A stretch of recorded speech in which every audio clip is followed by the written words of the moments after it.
You are enough. This is something that has um, been a struggle of mine for a really long time. Something I haven't really acknowledged or um, really tried to work through. There's a whole lot of history there, not the least of which one of my mantras growing up was I can't, but God can.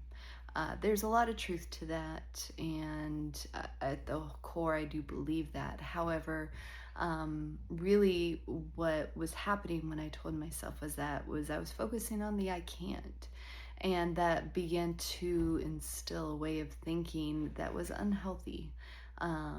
This is something that I didn't really fully realize until recently, until really the aftermath of the discovery of the affair, something I had to force myself to deal with.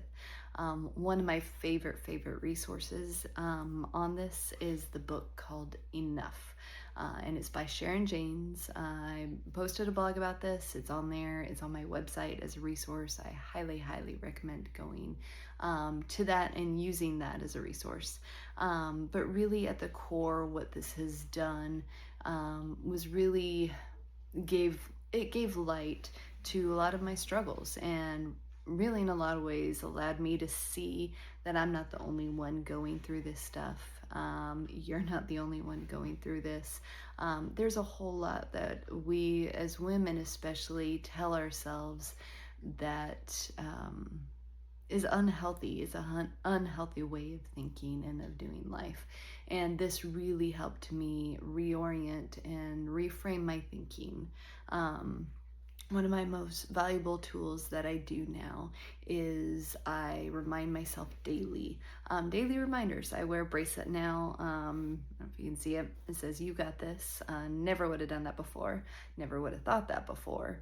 I write on my mirror. I write notes. Michael texts me different notes, different encouragement. It's just something I've learned that I have to do daily. One thing I've learned is when you've taught yourself, when you've thought things for so long, it's gonna take time to retrain the brain. And I do that by daily reminders. Even when I don't think it, I remind myself of the truth. And a lot of times I force myself to do things. I force my way of thinking. I force myself to think that way. So anyway, this was just meant to be a little encouragement for those that really think and struggle with the same or similar things that I do. You are enough. God says you are enough. He has made you enough. And I hope you know that.